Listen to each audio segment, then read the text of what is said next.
right, thanks again for joining us, and please welcome your moderator for this evening, Dr. Patrick Buchanan. Thanks, Rosa. Thank you guys for all joining us tonight. We have a really informative session for the SI joint fusion here. Just to introduce myself, my name is Dr. Patrick Buchanan. I'm an interventional pain specialist and practice in Camarillo, California. I've been doing this for about 8 years now. I just want to list my disclosures. I am a pain tech consultant and I do research for pain tech as well. Next slide. So we have a phenomenal agenda here today with some incredible interventional and surgeon specialists here in the SI joint fusion space to talk about the different approaches to SI joint fusion. As you know, 4 or 5 years ago, there were a handful of companies, and now we've had over 50 companies, I believe, popping up in the sacroiliac joint fusion space. So, as you know, it's a hot topic these days, and a lot of different ways to fuse the joints. So we're going to go over first the fusion fundamentals with Dr. Namath Hussain, and then we're going to have a little overview on the SI joint itself, and we're going to go over the different approaches. First, we're going to have Dr. Bryan Hoelzer on to talk about the posterior inferior approach. Then we're going to have Dr. Rudolph Schrot talk about the lateral approach. And then we're going to have Dr. Benjamin Gill talk about the posterior approach, and then end with Dr. Patterson with the posterior lateral approach. If we have time, we're going to take some questions from the audience. So if you guys have any burning questions, go ahead and click either the chat or the Q&A bar and jot down your questions, and we'll try to answer them the best we can at the end. Just a quick little reminder, there are some spots open for our mid-season interventional lab in Phoenix, Arizona. That takes place at the end of March. So if you guys are interested, you can register using the QR code here. And, there's going to be a lot of interventional procedures. There's a couple of SI joint labs as well for this. So you'll be able to experience the different approaches as well through this lab. So if you haven't yet, sign up, and we hope to see you guys there. So first, we're going to bring in Dr. Namath Hussain. He's a neurosurgeon at Loma Linda University, where I trained as well.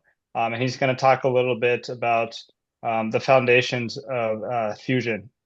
Thanks, Namath, for joining us. Awesome. Thank you, Patrick. My name is Namath Hussain. I'm a neurosurgeon at Loma Linda. I'm a professor and vice chair of the department. Today, I really wanted to dive into fusion fundamentals. What exactly is arthrodesis across the joint, and what do you need to get good results after an SI joint fusion? We'll be talking about the process of arthrodesis, the rationale for different materials, what is the role of implant surface variation, what is the ideal implant, and what are biologics and how do they contribute to arthrodesis. This is an imaging showing the SI joint, showing axial views, showing bridging bone, non-bridging bone, and what the results look like on imaging. Next slide. Spinal fusion is a very common procedure that's done in the United States. There's a lot of motion in the lumbar spine. If you arthrodesis that area, that changes the biomechanics quite a bit, and that can lead to arthrodesis of that joint, which is important for certain procedures. Failure of arthrodesis across those joints can lead to poor results, and it's similar for SI joint as well. The results for SI joint aren't as studied as well, but anecdotally and also in some short, small case series, arthrodesis is important for fusion and good results from VS and ODI in SI joint fusion. Next slide. This is mainly the motion of the SI joint, nutation and counter nutation. Not a lot of degrees, not like the lumbar spine. So you are fusing a joint that's not typically moving a lot. And so the side effects from SI joint fusion are not very common. Next slide. These are some systemic factors that affect bone healing, important for arthrodesis, nutritional deficiency, vitamin D, cigarette smoking. If they have any of these issues, you want to start thinking about medical therapy and possibly electrical stimulation as well to help robustly increase that fusion. These are some aspects that affect bone healing. You want to look at the part of the body must have an osteoinductive stimulus, osteoconductive matrix, osteogenic cells, and a good vascular supply. Wolff's law is an important aspect of bone fusion too, where you have a mechanical environment where bones adapt to mechanical stress. Next slide. This is the history of spinal fusion. Usually, iliac crest bone graft is what's taken, and that has all those inductive, conductive, and osteogenic signals. Next slide. And we use this in spinal fusion routinely. Next slide. However, there's a lot of morbidity with that as well. And so we've gone to less invasive, non-allograft based fusion methods. Uh, this is an image showing the sacrum. Again, there's a lot of soft bone in the sacrum, and a lot of studies have shown that it's hard to get a mechanical implant to sit in the sacrum and heal well. And so it's important that you look at all these aspects of a patient's anatomy and oftentimes get a CT scan of the pelvis before you do an SI joint fusion. Next slide.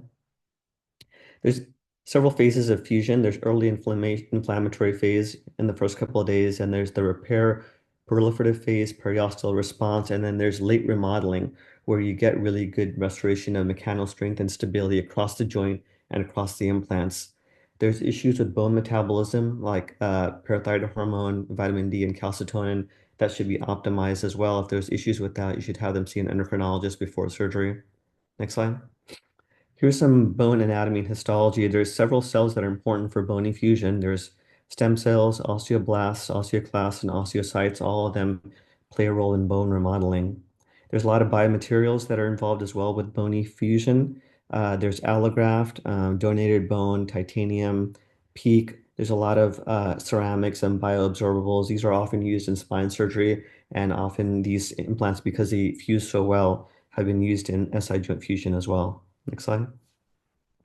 There's a lot of biomaterials. Again, the morphology, the material properties, surface characteristics are all important for bone fusion. You can see how this image shows a porosity diagram showing you smooth titanium, cancellous bone, and roughened titanium, and how you want to mimic something where osteoblasts want to bind onto on a nano level. Next slide.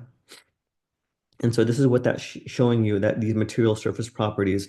If you have a hydrophilic surface and you have certain nanopores, the cells will want to bind onto that, and that will lead to a good robust fusion. If you have a hydrophobic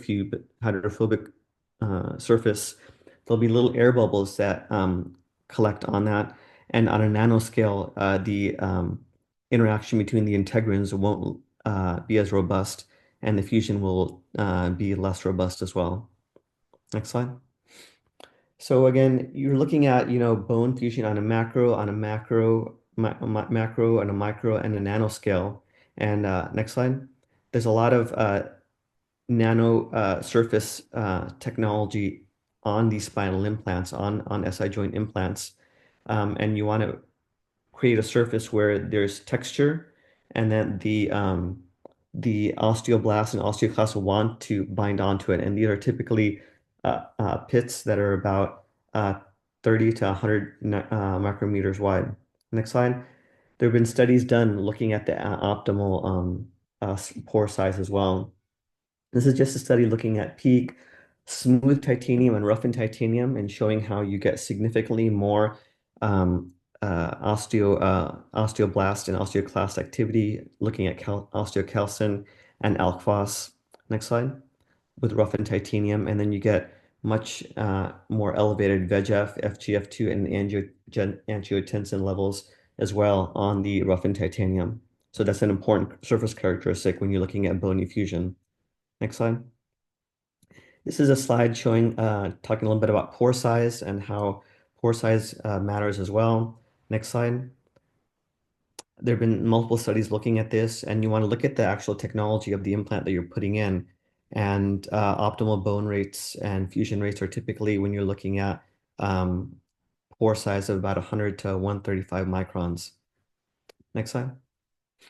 You're looking at osseointegration. This is an important part of bony fusion as well, where the implant actually integrates into the bone. Next slide. These are some images showing you what bony integration looks like. It's actually the physical interlock with bony ingrowth into the porous architecture of the implant. Next slide.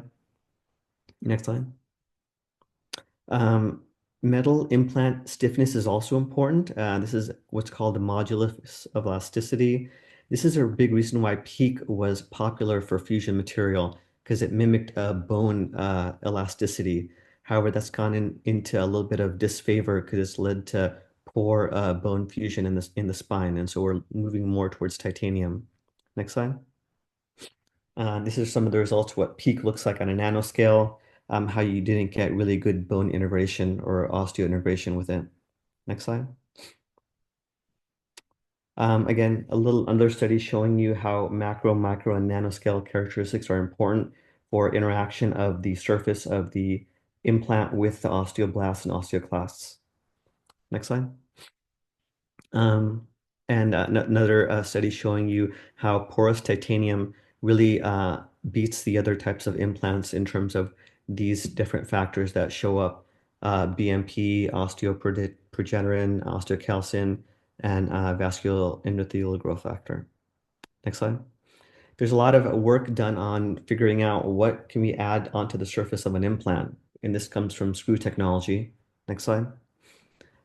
There's thread pitch. So for some of the SI bone implants or SI joint implants, you're looking at how does the actual threading of the implant lead to osseointegration, and how a buttress implant is probably more robust in terms of a fastening rather than a fastener type implant where bone is pushed out of the threads rather than within the threads.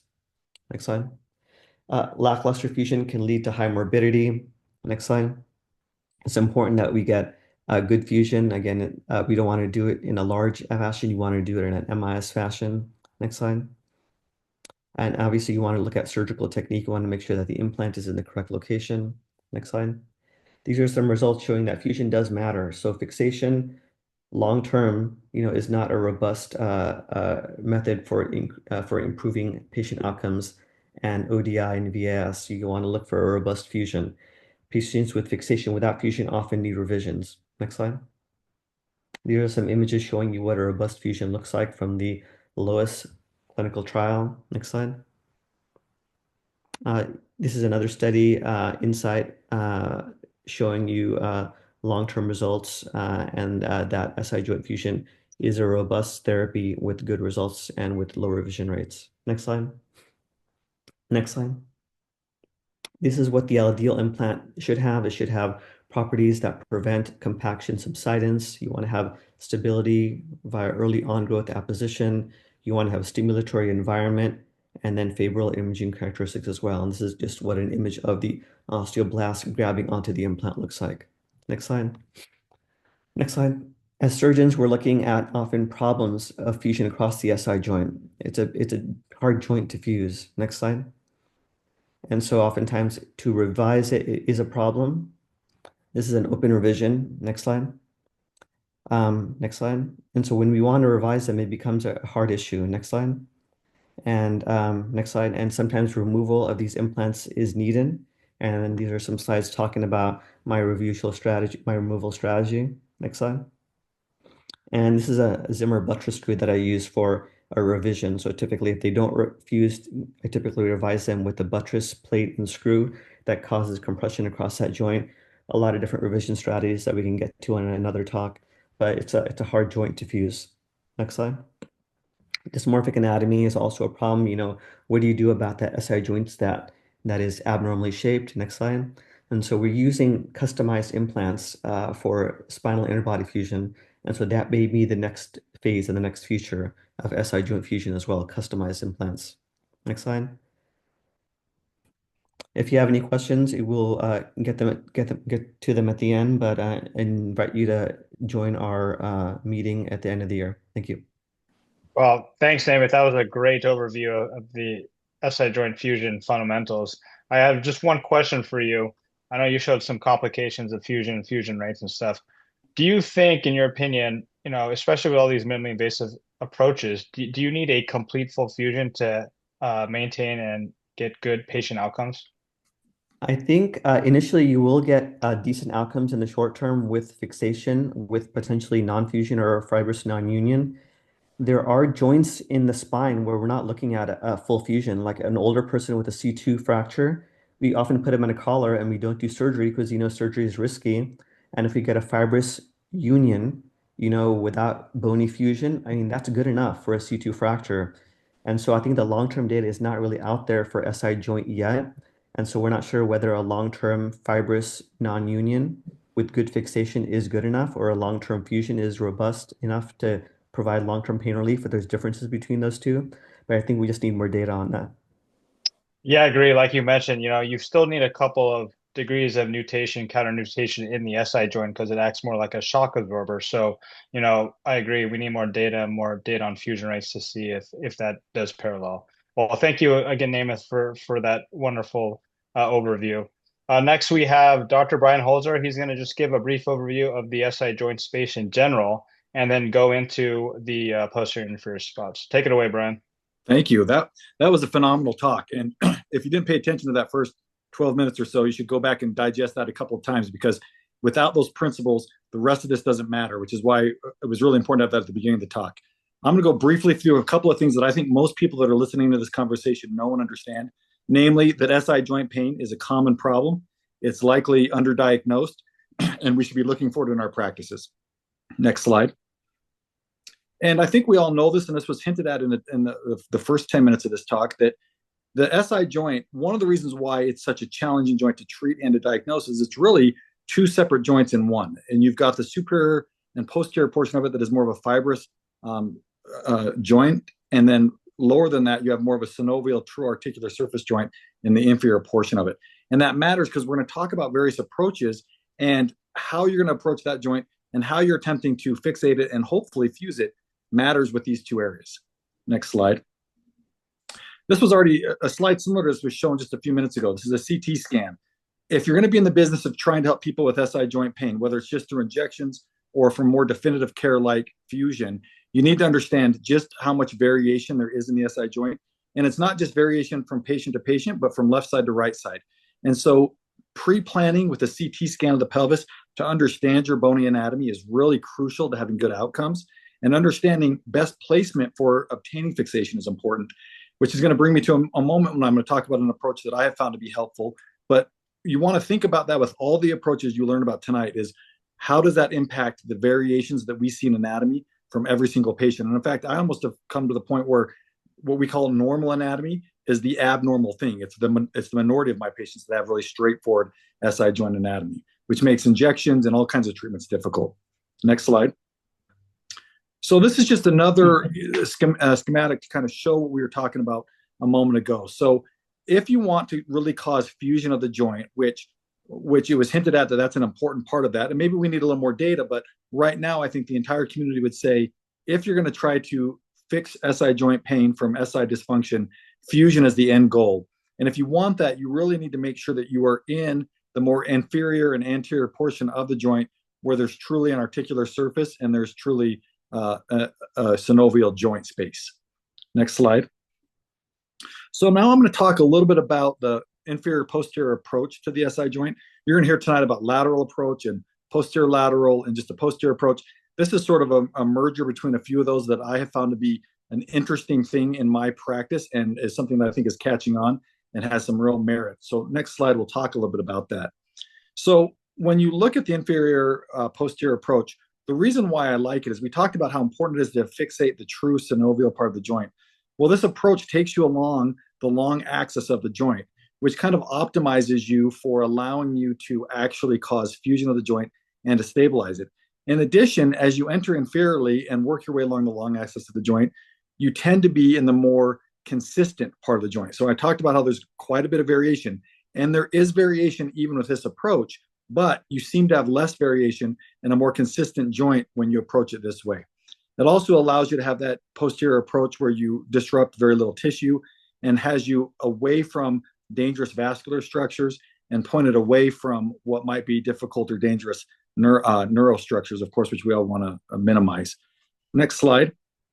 So this kind of gets at that. I think all of us in this space are aware of the potential complications of this procedure.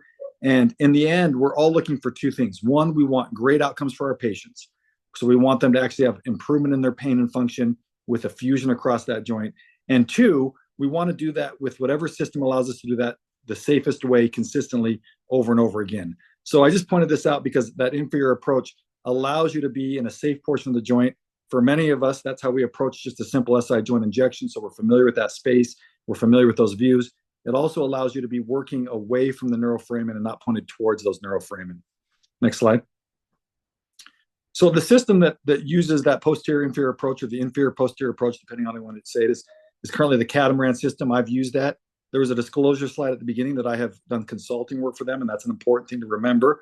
But what I love about this system is it sort of merges the best of both worlds. So it robustly fixates the joint and allows for an environment that is allowing for fusion, yet it also kind of takes the advantages of the posterior approach, which allows for minimal tissue disruption, faster recoveries, and safety from avoiding some of those structures. So what I like about that, and you'll see this in a moment, is there's actually pontoons that are drilled into the ilium and the sacrum. So 90% of the implant is in bone, which makes it very robust, yet it still spans and transfixes the joint. And I'm going to show that in this slide here of some postoperative images. Next slide. So this is on the left, you're seeing an inlet view. That's that inlet view that allows you to get inferior, but keeps you safe from being not near the pelvic floor and causing any breach there. You can see an outlet view there that allows you to see that you're spanning the joint. And with some of these approaches, if you're off by just a few millimeters, you may end up with your whole implant just in the ilium or your whole implant just in the sacrum. What I like about this is it gives you a little bit of wiggle room if the joint is a little tortuous to at least still span it and fixate it by fixating the sacrum and the ilium. And then you can see that lateral view there. So I really like these views because I leave the OR feeling 100% confident that I've spanned the joint and done my job, not a little bit worried about did I go through and through or did I miss the joint by just a few millimeters. Next slide. So this is just the last slide to kind of talk about some of the data. Data matters. There was a previous study that was published that I didn't put in here that just kind of shows that this particular approach with the catamaran passes all the biomechanical testing, which is important. And now in these patients that we're seeing here, we've got 33 patients that are been enrolled so far. The study's ongoing. But what we're seeing is really no complications, no reinterventions for nerve damage or vascular damage, which is important.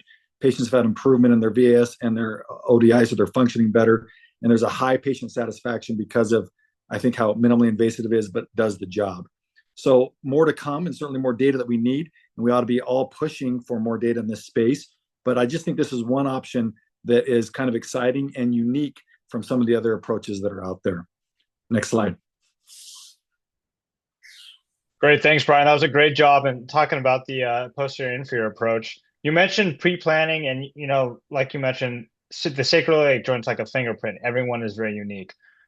In order to see if they are a candidate for that posterior inferior approach, are you doing your SI joint injections in that same way too?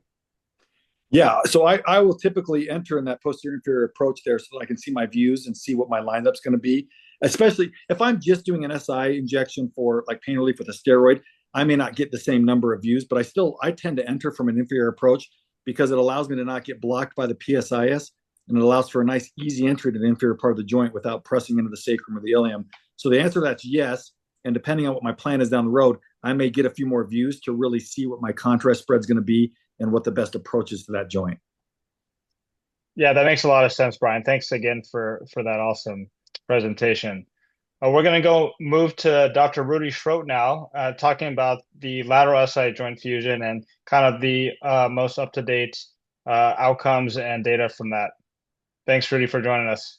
Thanks, Dr. Buchanan, and thanks. I greatly enjoyed the previous two talks. Dr. Hussain, great overview. Dr. Hoelzer, interesting approach. I think it's always interesting to look at different approaches because as mentioned, these joints can be all quite unique, and especially for failure cases, we might have to take a different approach. And so, having that repertoire of different approaches to fusing the joint, either in combination or singly or as salvage, is always a good thing to know about.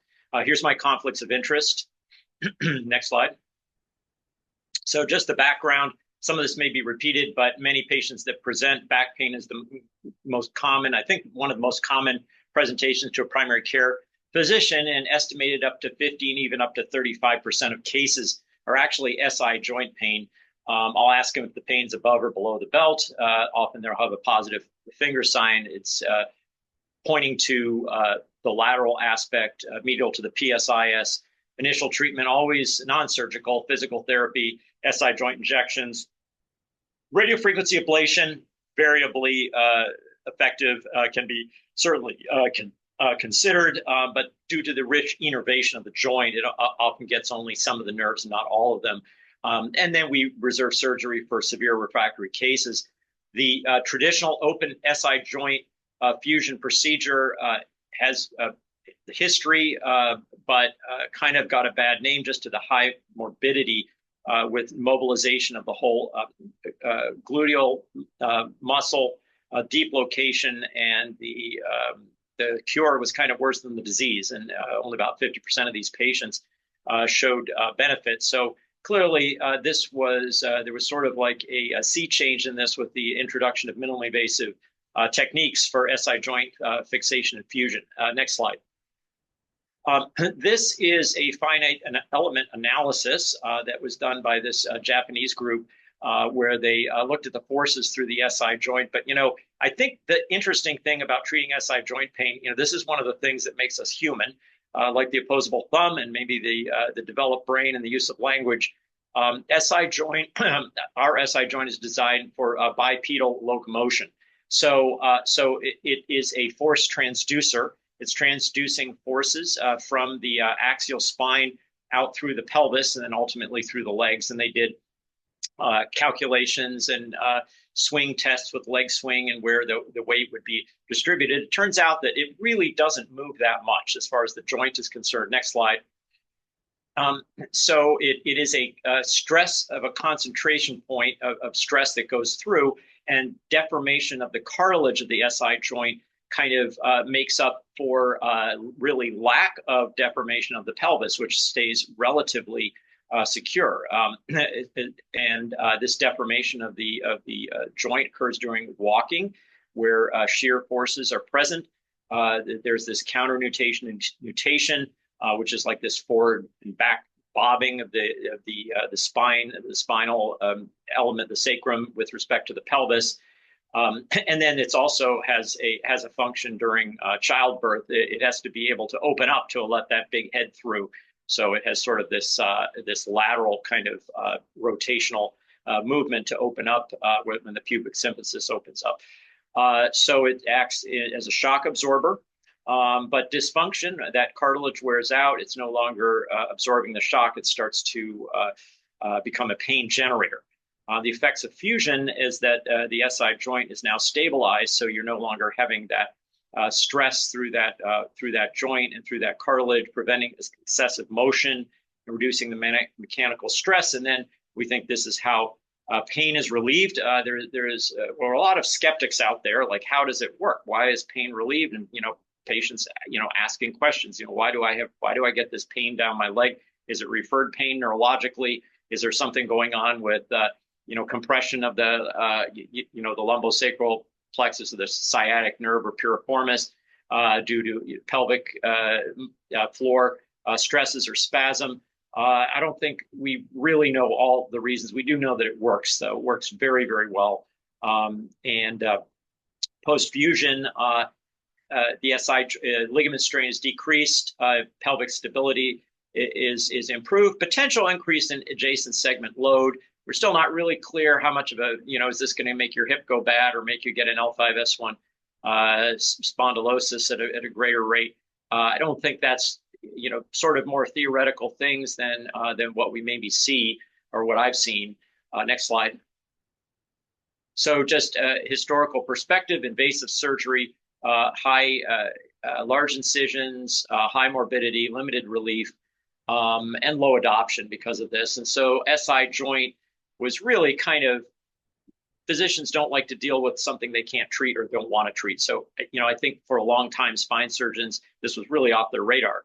And it still is. And largely, I think, because of this historical legacy of it being the treatment is really bad. So they don't really want to touch it. So the radar is not out there to pick up cases that, but that's changed. And I think it's changing more and more. Next slide. So MIS lateral approach, this has been out the longest, I think about 20 years now, and I can remember when these first implants, it actually started, there was a triangle that podiatrists or orthopedic surgeons were using for to fix, I think, calcaneal fractures. It was a smaller size, but they adapted this idea to make these press fit triangles. And this was the first company to really start doing this. And really, this is SI bone and really put out a lot of the data. Small lateral incision crosses the implants. There's a muscle spreading approach, which as far as spine surgery goes, is much less traumatic than actually having to take the muscle attachments down to reflect the muscles to expose the bone. Triangular implants, there's a porous. The first generation was just sort of this porous rough coating. Second generation is a 3D printed coating that allows that bony ingrowth that Dr. Hussain was mentioning in his talk. If you compare these triangle to, say, a screw, this testing shows that these are stronger than the triangles implant design, and probably is better. The bone, when you look at the bone of the sacral ala, it gets rarefied, especially in patients that have osteopenia or osteoporosis, and that's the bone that tends to go. That's where you tend to see, if you get the 3D CT reconstruction, sometimes you can see it just looks like holes in the bone there, because again, there's probably something about a benefit to putting something in a place where you probably might not get good screw purchase, although there's a lot of individual variability in patients and their anatomy and their bone and what implant system would be best for that particular patient. And there's clearly patients that probably don't have the real estate maybe to accommodate this lateral approach. All kinds of strange shapes to the sacrum, very large foramina that don't allow much space. But this does provide for soft tissue preservation, minimal blood loss, short operative times. I've never had one take 90 minutes. Some of these will take 10, 20 minutes, like, going from the start to finish to get the implants in. Next slide. So the lateral approach, prospective trial, INSIGHT trial, 84% of patients were graded as a success with, yes, I do the surgery again, pain reduction, no research, no deficits, no further surgery.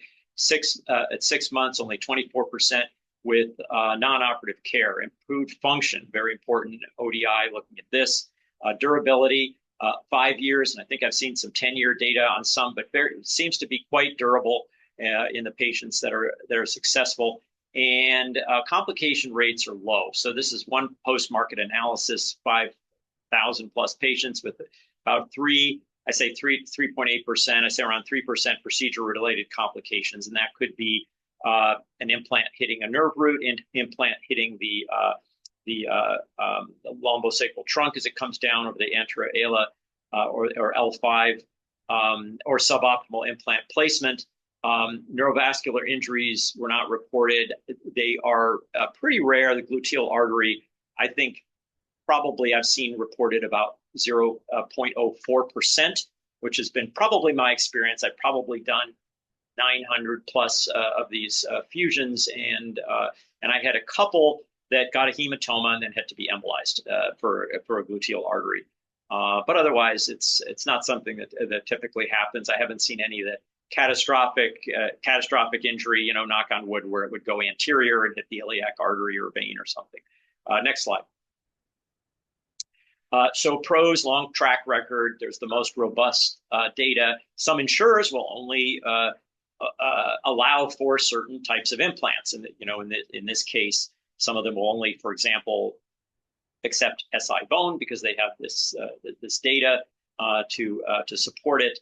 But the cons, that there are larger implants across the joint. There's gluteal muscle disruption. You have to do it under general anesthesia. You might have a patient that doesn't want to do that, and there are risks. There are risks of neurovascular injury do exist, and patient need to be consented about that. Next slide.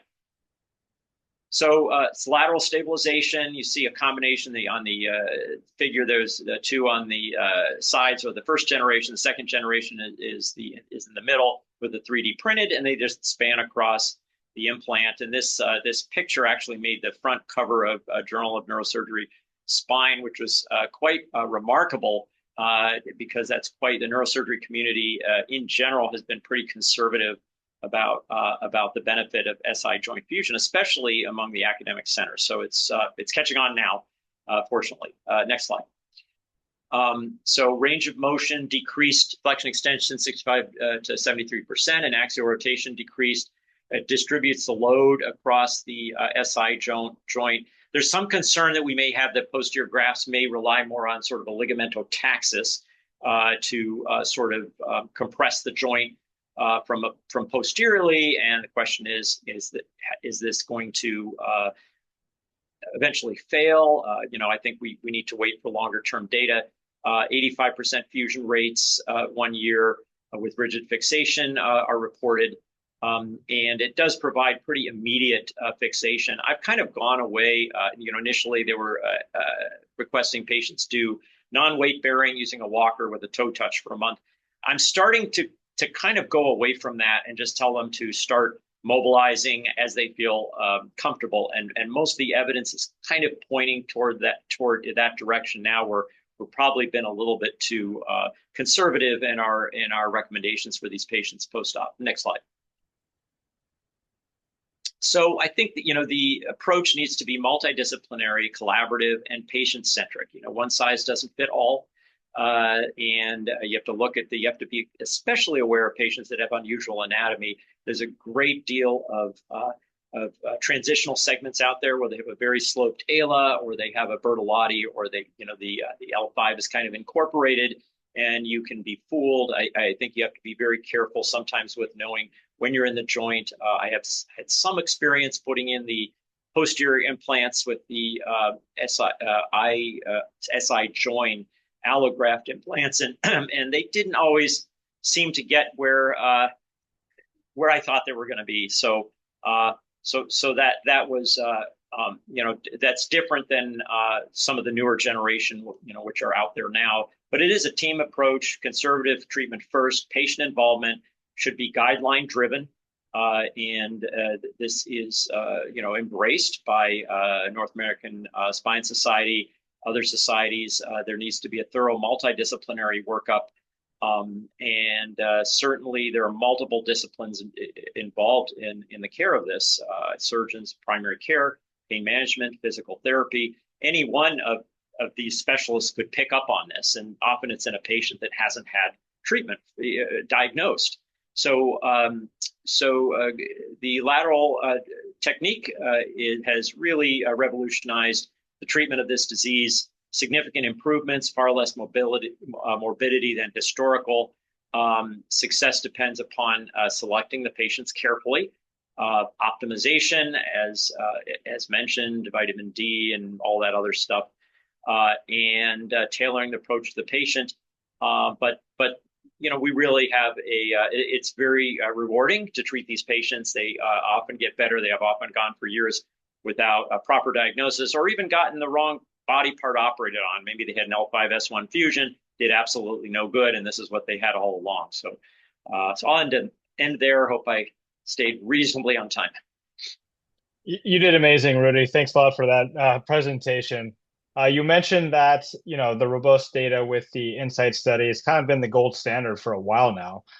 How do you balance that with some of the other minimally invasive approaches showing less serious adverse events, trying to avoid those neurovascular structures, in terms of factoring which one you would do with your patients?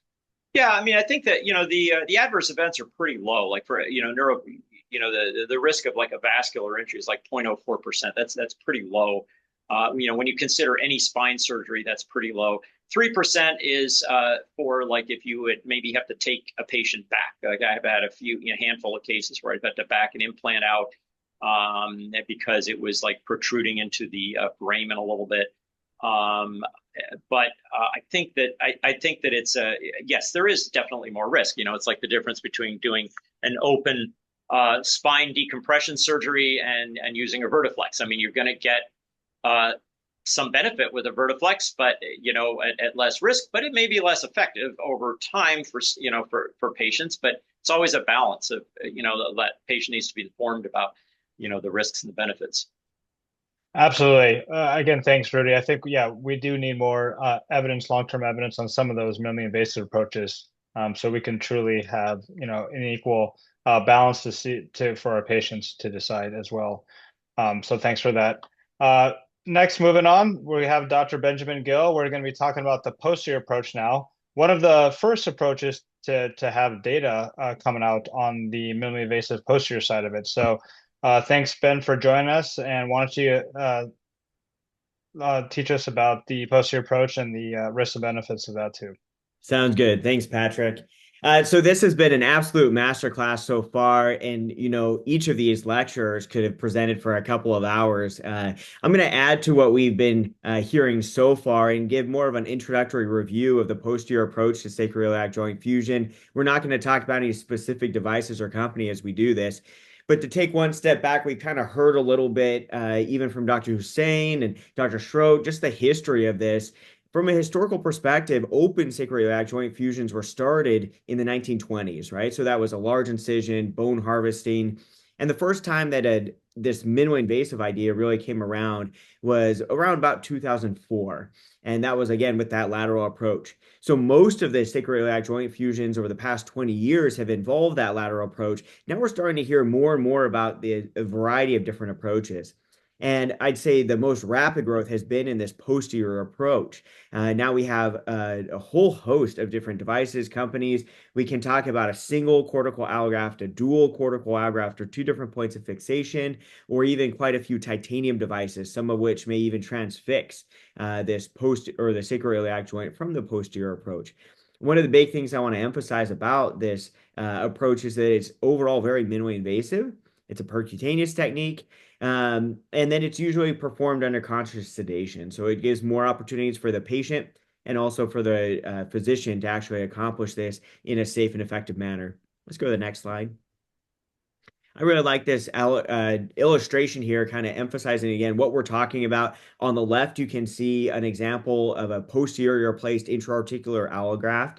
And on the right, as we're still going to hear about more of that posterolateral approach with maybe a screw construct going through the ilium.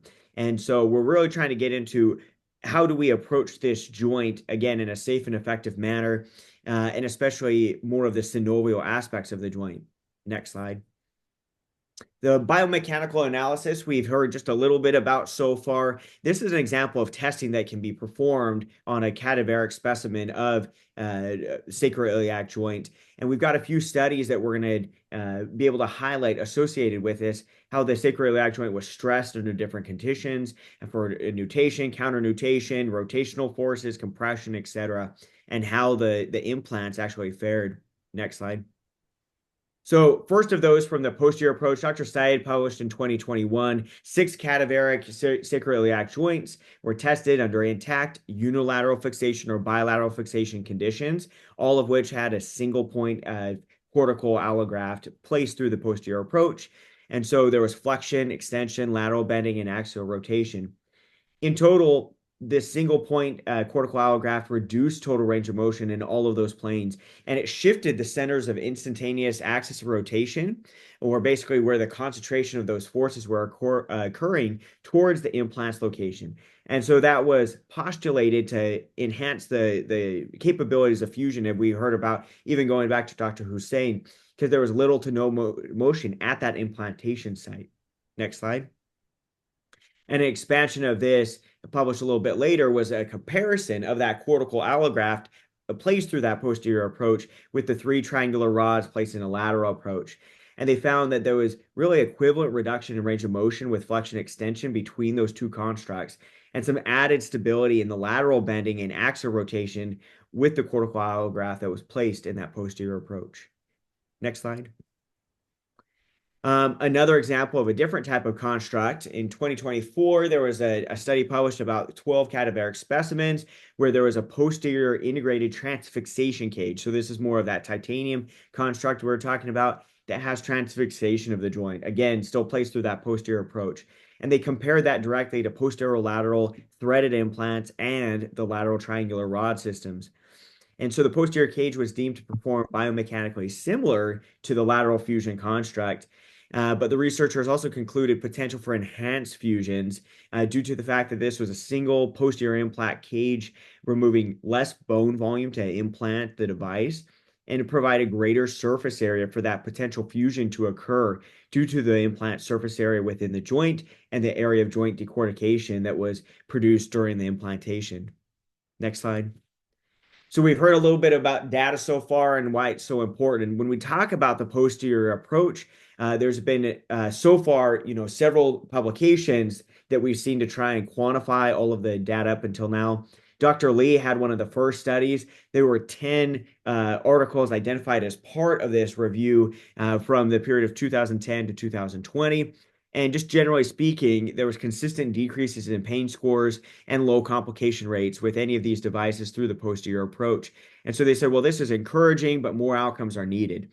And one of the points about that study is it's very hard to compare these head to head because again, each of these devices or implants, even through the posterior approach, has so much variability on how it's done and why it's done and so forth. A second publication that I kind of highlight is the 2024 American Society of Pain and Neuroscience Guidelines for sacroiliac joint fusion, or the treatment of sacroiliac disorders, even more broadly than that. And in that, there's quite a little bit more data that's emphasized. There's grading of the evidence associated with that. And they really highlight that it has a lower safety risk profile compared to lateral or posterolateral approaches. And coming up, hopefully within the next couple of months, we'll have an expansion of the review article that was done in 2021. This has been completed and still under review, but just highlighting again additional studies that have been published since 2020 related to the posterior iliac joint fusion approach. Next slide. So to highlight again some of those advantages that have been seen with the posterior approach, generally less invasive, reduced soft tissue damage, and there's typically a minimal implant footprint for most of the devices and constructs that are used. So we're avoiding those neurovascular structures, especially like the superior gluteal artery, sacral nerve roots as well. And several of these early biomechanical studies have indicated comparable or perhaps even superior stability to lateral fusion or some of the other constructs that have been used. It can be done outpatient under sedation. There's usually no postoperative orthosis requirement and tends to produce a quicker postoperative recovery process. Next slide. And some of these disadvantages, again, we've heard some mention of this. Some of these are maybe theoretical or maybe also been seen. One of those, of course, very importantly, is that it's placed appropriately. Whatever construct you're using, we got to avoid as much as we can any substance into the bone, or basically that graft or implant is going to start eroding into the sacrum, into the ilium. And the best thing you can do is, of course, place it properly to begin with. And depending on that construct, there's potential for reduced early stability. So that gets into this idea of either distraction of the joint or stabilization versus true fusion, which again, we heard even with Dr. Hussain, maybe fibrous connections as opposed to osseous connections. Next slide. And that kind of leads to, again, some of these additional considerations, the potential for using a hybrid approach or perhaps a step therapy, where you could use the posterior approach. Some of the pictures, I guess, didn't make it on this slide, but you might end up with a posterior approach either combined with a posterolateral technique, depending on the morphology of the sacroiliac joint, or if we're talking about a revision or salvage technique also, this could definitely play a role in the construct that you develop. Next slide. And this is just really to highlight what's been mentioned a few times, that there's a need for an individualized approach. On the left, you see several radiographs or CT scans showing the morphology of the sacroiliac joint, and on the right side, more of a cartoon version. There's so much variability. Dr. Buchanan even said it's like a fingerprint. Everyone has a different one, even compared to the right or left sides in a patient. Next slide. So to summarize, that posterior approach offers several advantages in terms of invasiveness, recovery, neurovascular safety, and it should definitely be in the repertoire of any surgeon to consider as a single construct or perhaps combined with another technique. Thank you. Wow, great job, Ben. You did a great job summarizing the latest clinical and biomechanical data on the posterior joint fusion. It's had some of the most robust data in the minimally invasive posterior space so far. And again, thank you for spearheading this SI joint review. I know it's been under consideration for a while. Hopefully we can get that out and published soon, so everyone look out for that. One quick question for you. As we see more data arise in the posterior joint fusion space, what else would you like to see data-wise, publication-wise, to further this space? Yeah, that's a fantastic question. You know, I always think about there's the clinical studies, there's biomechanical models, but ultimately, what are we seeing with real world outcomes, right? And in the hands of various surgeons, because Dr. Buchanan might do it perfect every single time, but what about everyone else across the country? And I think we're starting to see more of those publications coming out, the real world data on outcomes, patient satisfaction involved with that also. And what do the patients think at the end of the day? Well, thanks, Ben, for sharing that. We have the last but not least presenter here, Dr. Denis Patterson, joining us. Again, just a reminder, if you guys have any questions at the end, we'll be happy to answer them as well. Just click the chat box or the Q&A box, and we'll go ahead and put in your question now, and we'll get to it after Dr. Patterson's presentation. Hey, thanks, Patrick. Appreciate the introduction. Yeah, so it's my duty tonight to talk about the posterior lateral or lateral oblique approach. I like to refer to it as the lateral oblique approach. The reason why is that I think when you hear posterior, a lot of physicians get confused on, do you use the 27278 code or the 27279? And if you think of it as a lateral oblique, then it's clear that it's the 27279 code that you use for billing. Here's my contact information. Feel free to contact me at any point after tonight's lecture if you have any questions on anything I present. Next slide. Here's my disclosures. Probably the ones to highlight are that I've done some consulting work for SI Bone, Corner Lock, Pain Tech, Ortho Fundamentals all have a product and even Aurora Spine, which all have products within the SI bone, the SI joint fusion space. Next slide. So background, as a physiatrist, I just kind of want to point out that I think at first when I was approached about doing SI joint fusions, I was really concerned. I think our clinics are filled with patients with fell back surgical syndrome. They've developed adjacent segmental disease. And this slide just really kind of hit home to me that I wasn't going to cause these patients much harm by doing an SI joint fusion. If you look at, like, say, an L4 through S1 fusion, that increases the stress on the SI joints by about 168%. That's pretty significant. But if you fuse the SI joint, conversely, you only increase the stress at the L5 S1 level about 2 to 4%, or on the hip joint about 5%. So it's less likely that you're going to cause the patient to have adjacent segmental disease by doing a fusion. Next slide. I think we all know SI joint pain. You're going to see these patients. They should have chronic pain for 6 months. They should fail conservative care. I just want to point out that bracing should be a part of that. That's been included in the Medicare LCD. So you should brace your patients to see if it helps out. Obviously, we're going to do our interventions, try a SI joint diagnostic injection to see if it gives the patient pain relief, greater than 75%. And if so, try a steroid injection. And since the Medicare LCD and a lot of insurances have gone away from RFA, I think the next step is surgical intervention, and that's to stabilize this joint. This joint is a joint that shouldn't move. It should only move in 2 degrees in all planes of motion. And when it becomes hypermobile, it becomes painful. Next slide. I just want to throw this up there. I always love this. This is kind of, if you follow this will get you through the Medicare LCD and most insurances to get coverage for it. Obviously, the patient has to have 6 months of pain. They can't have a generalized pain disorder that could be the source of their pain. The pain should be non-radiating. I think we all know, though, that SI joint pain, patients will describe radiating pain down into the lower extremities, but it usually doesn't extend down into the foot.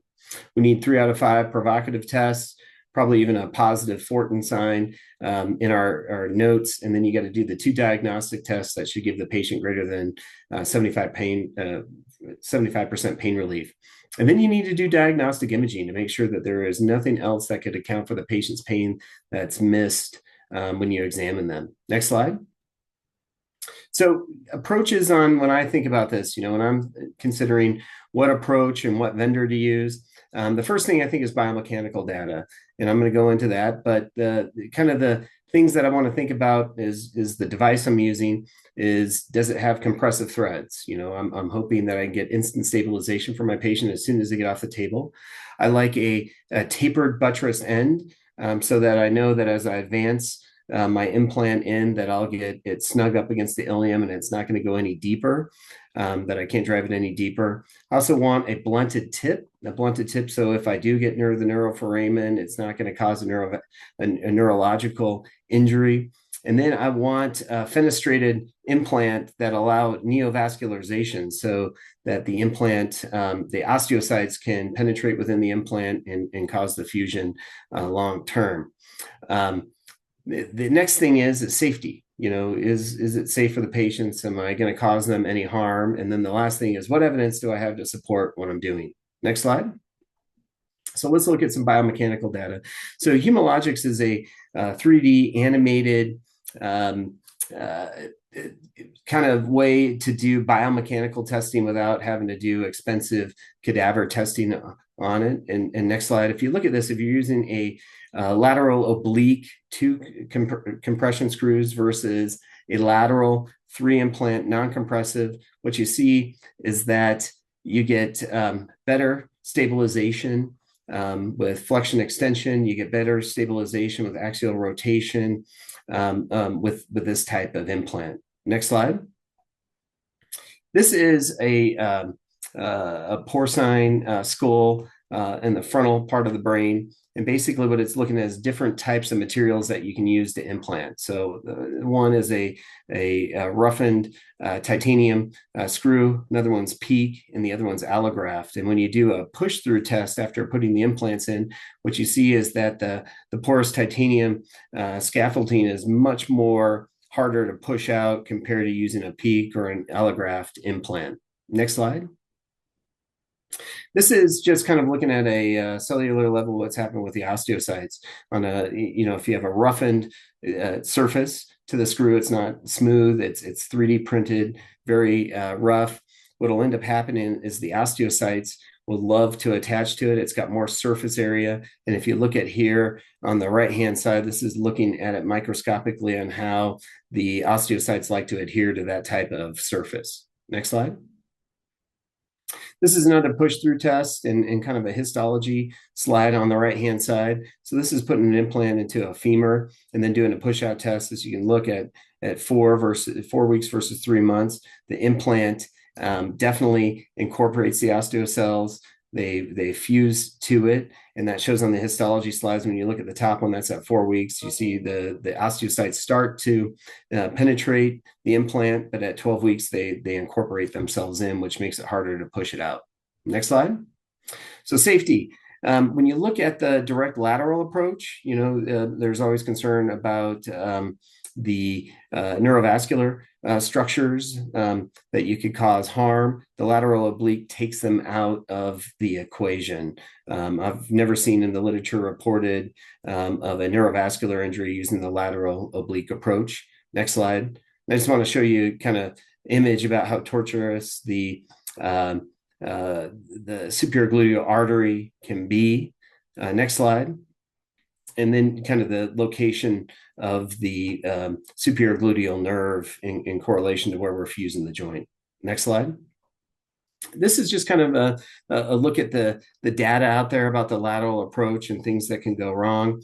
A couple things to highlight is one, there's malpositioning issues. Sometimes the stiff hardware can cause stress shielding, which leads to demineralization of the bone and a pseudoarthrosis to occur. And then, as I highlighted before, the risk of neurovascular injuries, they're pretty rare, but they can occur. Next slide.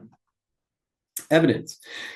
This is a paper that I wrote with Dr. Lee and Dawood Syed, and we looked at all the different approaches. And if you look at the top 4 there, those are looking at a screw fixation from a lateral oblique approach. It's about 225 patients that have been identified. Biggest one is Fuchs et al. They did about 170 patients. It did show about an 18-point improvement in the ODI, 50% reduction in pain.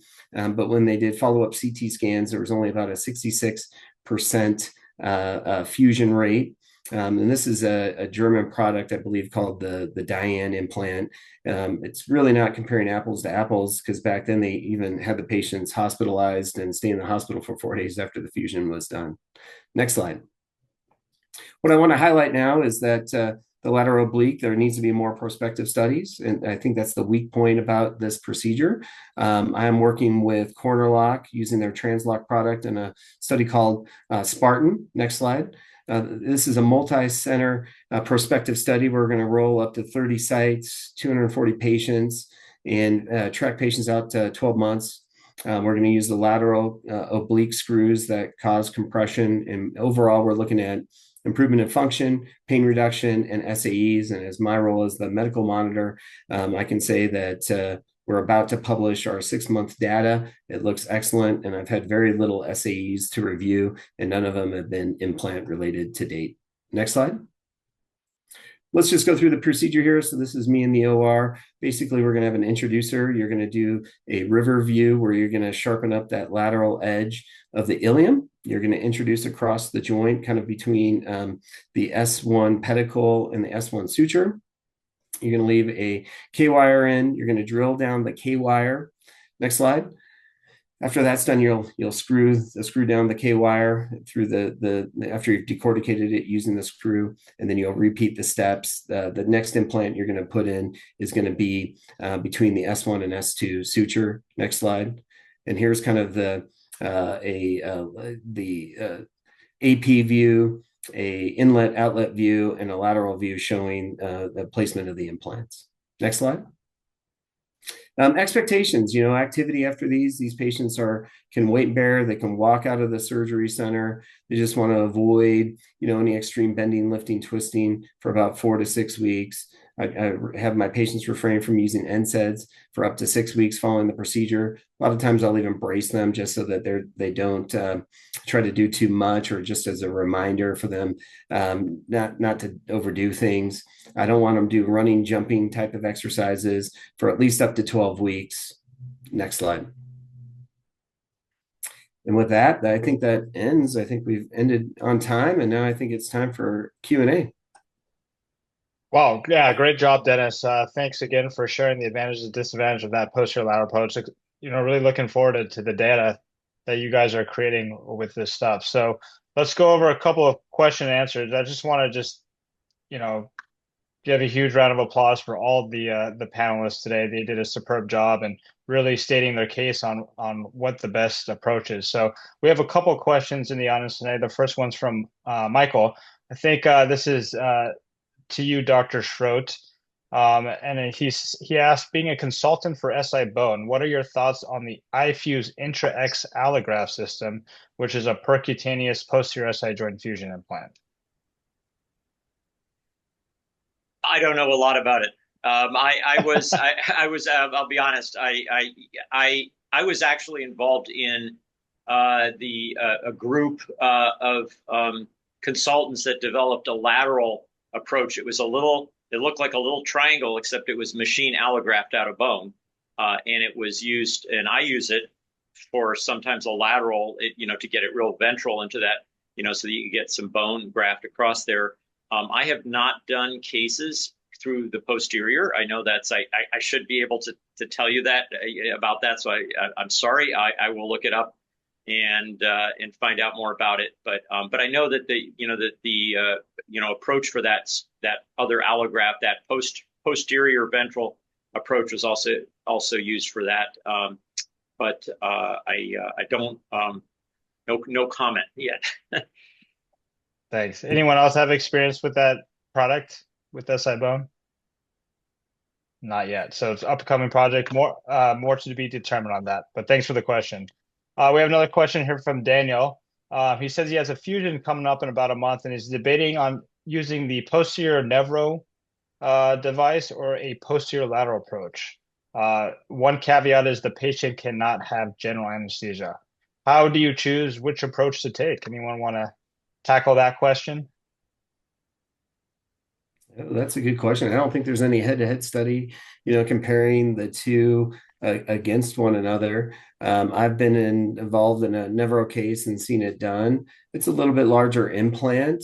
If you're just doing MAC, you said for the case, all these can be done under MAC or general anesthesia. I prefer to do general anesthesia with neuromonitoring, when I use that lateral oblique approach. just so I can, make sure I'm not going to cause the patient harm and I don't have to chase them all over the table while using MAC. But I don't think there's a wrong or right answer to this. I think there's evidence to support both, even though it's limited right now with that posterior approach and that lateral oblique. Ben, you had a great comment on that too. Did you want to share your comment? Sure, I just replied, it goes Yeah. back to the concept of looking at the anatomy, right? And looking at that CT scan and kind of mapping out, is this actually going to work for us? Some of our colleagues, for example, with joint replacement, that's how they've done it for a long time. They get all their imaging. They say, is this construct going to fit where I want it to and the way I want it to? And so, kind of emphasizing going back to that. Yeah, I agree. And that's why I do an injection in the middle third of the joint to see if they are a candidate for that posterior approach, especially like Bryan was saying at first, that PSIS can be pretty cumbersome in a lot of our patients. So if we can oblique enough to get that middle third of the joint, then yeah, I would consider that posterior approach. If not, maybe another approach like the posterior oblique or the inferior posterior inferior one too. And I will say, just to comment on that, I think having all this competition in the space is great. I've done some of the Nevro cases. I don't want a bad talk thing, but I do think they're going to need to work on getting a little bit of a smaller device. It is a little bit of a big device. And so I would be very cautious at looking at my joint space and making sure there are plenty of patients that have room for it. Don't get me wrong, but if it's the wrong anatomy, that can become a difficult case to do. Yeah, totally agree with that. I think we will wrap it up there. Do you have the slide again, Rosa, for the annual mid-season lab? Again, this is going to be on March 29th. I see Drew Trainer in the crowd. Him and Michael Dorsey have put a fantastic faculty and agenda up for this meeting in Phoenix, Arizona on the 29th. So if you guys can make it, we're going to be talking a lot of case presentations at first between interventional pain specialists and surgeons and kind of what we would do to collaborate, and you don't want to miss that. And then we'll break into groups with the individual minimally invasive labs as well. So if you can make that, that's great. And then the last reminder is the annual conference 2025. It's going to be in Las Vegas at the Venetian, September 18th to 20th. So don't miss that. That's going to be a fantastic event too. So again, I want to thank the panelists for joining us. You guys did an amazing job. Obviously, each one of your presentations could probably be 60 minutes long. You guys did fantastic and try to break that down, summarizing the great points. So thanks for joining us, and we hope to see everyone at the mid-season lab in a couple of weeks. Thank you all. Good night, everyone. Thanks, everyone. Good night. Good night.